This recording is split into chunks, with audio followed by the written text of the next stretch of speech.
Hello friends, आप सभी का एक बार फिर से स्वागत करते हैं AP education centre YouTube channel पर। तो मेरे प्यारे दोस्तों, आज इस वीडियो का टॉपिक है प्राचीन इतिहास।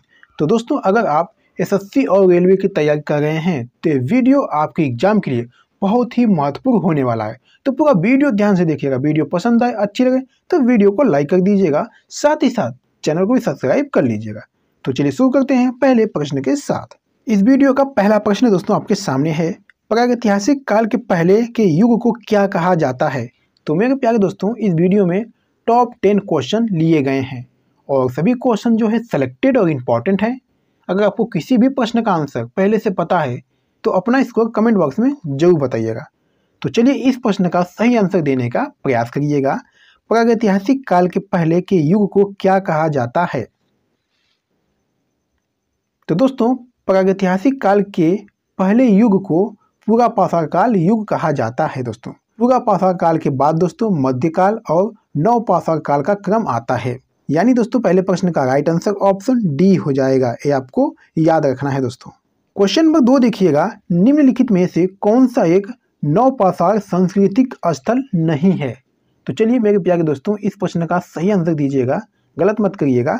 निम्नलिखित में से कौन सा एक नव पाषाण सांस्कृतिक स्थल नहीं है। तो दोस्तों ये कुंतासी है। कुंतासी पुरातात्विक स्थल सिंधु घाटी सभ्यता से संबंधित है। दोस्तों, यह स्थल जो है भारत के गुजरात राज्य में स्थित है।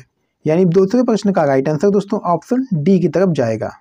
क्वेश्चन नंबर 3 देखिएगा, सिंधु घाटी सभ्यता के निम्नलिखित में से किस स्थल पर महास्नानागार की खोज की गई थी। चलिए इस प्रश्न का सही आंसर दीजिएगा। सिंधु घाटी सभ्यता के किस स्थल पर महास्नानागार की खोज की गई थी। तो दोस्तों, सिंधु घाटी सभ्यता के मोहनजोदड़ो स्थल से महास्नानागार के साक्ष्य प्राप्त हुए हैं।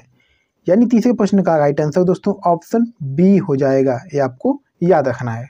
क्वेश्चन नंबर 4 देखिएगा, हड़प्पा स्थल पर किस स्थान में हल रेखाओं के निशान खोजे गए थे। चलिए इस प्रश्न का सही आंसर दीजिएगा। हड़प्पा स्थल पर किस स्थान में हल रेखाओं के निशान खोजे गए थे। तो दोस्तों, कालीबंगा राजस्थान के हनुमानगढ़ जिले का एक प्रमुख स्थल है। यहाँ से सिंधु घाटी सभ्यता के महत्वपूर्ण अवशेष मिले हैं। यानी दोस्तों चौथे प्रश्न का राइट आंसर ऑप्शन ए की तरफ जाएगा। ये आपको याद रखना है। हड़प्पा स्थल पर कालीबंगा में हल रेखाओं के निशान खोजे गए थे। दोस्तों ठीक है। चलिए मेरे प्यारे दोस्तों, क्वेश्चन नंबर 5 देखिएगा, हड़प्पा लिपि के 10 बड़े आकार के चिन्हों वाला एक शिलालेख निम्न में से किस स्थान पर पाया गया था। तो दोस्तों ये धवलावीरा में पाया गया था। यानी दोस्तों पांचवें प्रश्न का राइट आंसर ऑप्शन सी की तरफ जाएगा। चलिए क्वेश्चन नंबर 6 देखिएगा, सिंधु घाटी सभ्यता के घरों में कमरे आमतौर पर किसके आसपास बने होते थे। चलिए इस प्रश्न का सही आंसर दीजिएगा दोस्तों, गलत मत करिएगा। चलिए इस प्रश्न का सही आंसर बताइए। सिंधु घाटी सभ्यता के घरों में कमरे आमतौर पर किसके आसपास बने होते थे। तो दोस्तों ये आंगन के आसपास बने होते थे। यानी छठे प्रश्न का राइट आंसर ऑप्शन सी हो जाएगा। सिंधु घाटी सभ्यता के घरों में कमरे आमतौर पर दोस्तों आंगन के आसपास बने होते थे। ये आपको याद रखना है दोस्तों।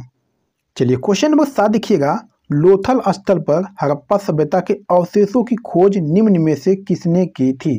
चलिए मेरे प्यारे दोस्तों, इस प्रश्न का सही आंसर दीजिएगा। लोथल स्थल जो है हड़प्पा सभ्यता के अवशेषों की खोज निम्न में से किसने की थी। तो मेरे प्यारे दोस्तों, लोथल जो है गुजरात के अहमदाबाद जिले में स्थित एक प्रमुख हड़प्पा सभ्यता स्थल है। दोस्तों इस स्थल की खोज जो है डॉक्टर एस आर राव ने की थी। यानी इस प्रश्न का सही आंसर दोस्तों ऑप्शन सी की तरफ जाएगा। ये आपको याद रखना है। चलिए क्वेश्चन नंबर 8 देखिएगा, धवलावीरा और लोथल की प्राचीन हड़प्पा बस्तियां जो है वर्तमान भारतीय राज्य कहाँ स्थित हैं। तो दोस्तों ये गुजरात राज्य में स्थित हैं। यानी 8वें प्रश्न का राइट आंसर ऑप्शन ए की तरफ जाएगा। जो धवलावीरा और लोथल की प्राचीन हड़प्पा बस्तियां दोस्तों हैं ये भारतीय राज्य गुजरात में स्थित हैं। क्वेश्चन नंबर 9 देखिएगा, प्राचीन शहर लोथल जो अब एक प्रमुख पुरातात्विक स्थल के रूप में प्रसिद्ध है, ये दोस्तों भारत के किस राज्य में स्थित है। तो दोस्तों ये गुजरात राज्य में स्थित है। यानी 9वें प्रश्न का राइट आंसर ऑप्शन डी की तरफ जाएगा। चलिए मेरे प्यारे दोस्तों, इस वीडियो का लास्ट क्वेश्चन है, सिंधु घाटी सभ्यता की डांसिंग गर्ल की मूर्ति किसमें ढाली गई थी। चलिए इस प्रश्न का सही आंसर दीजिएगा। सिंधु घाटी सभ्यता की डांसिंग गर्ल की मूर्ति जो है वो किस चीज़ की बनी हुई थी? चलिए इस प्रश्न का सही आंसर दीजिएगा। तो दोस्तों सिंधु घाटी सभ्यता में मोहनजोदड़ो नामक स्थान से कांसे यानी दोस्तों कांसे की बनी डांसिंग गर्ल की मूर्ति प्राप्त हुई है। यानी दोस्तों 10वें प्रश्न का राइट आंसर दोस्तों ऑप्शन बी की तरफ जाएगा, ये आपको याद रखना है। तो मेरे प्यारे दोस्तों इस वीडियो को यहीं पर समाप्त करते हैं और आपने 10 प्रश्नों में से कितने प्रश्न के आंसर सही किए हैं अपना इसको कमेंट बॉक्स में जरूर बताइएगा। तो चलिए फिर मिलते हैं आपसे अगली वीडियो में, तब तक के लिए धन्यवाद।